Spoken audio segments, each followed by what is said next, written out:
Hi అండి, welcome back to my channel. నేను egg fried rice చేస్తున్నాను ఈరోజు.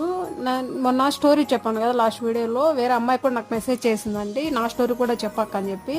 అమ్మాయి వాళ్ళ ఫాదర్ మదర్ లవ్ మ్యారేజ్ చేసుకున్నారంట. అమ్మాయి 4 years ఉన్నప్పుడే వాళ్ళ ఫాదర్ చనిపోయారంట. ఆమెకి వాళ్ళ ఫాదర్ జాబ్ వాళ్ళ అమ్మకి ఇచ్చారు. వాళ్ళ అమ్మ కష్టపడి చదువుకొని ఆ జాబ్ చేస్తూ ఒంటరిగానే ఆ పాపని పోషించుకునిందంట. తర్వాత ఆ పిల్లకి మ్యారేజ్ కూడా అయిపోయింది. కాకపోతే ఇద్దరు ఒంటరిగా ఉన్నప్పుడు నలుగురు 4 విధాలుగా మాట్లాడుతూ ఉండారంట. వాళ్ళకి నిద్ర కూడా లేకుండా చేస్తూ ఉన్నారంట. వాళ్ళ మమ్మీ సింగిల్ పేరెంట్ కదండి, వాళ్ళని ఎలా చూస్తారో ఆ అమ్మాయికి బాగా తెలుసు అంట అండి. నైట్ పూట్లు కూడా మేల్కొని ఉండేవారంట ఇద్దరు.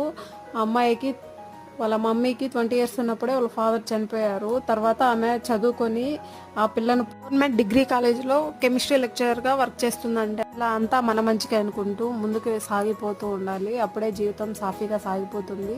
మీకు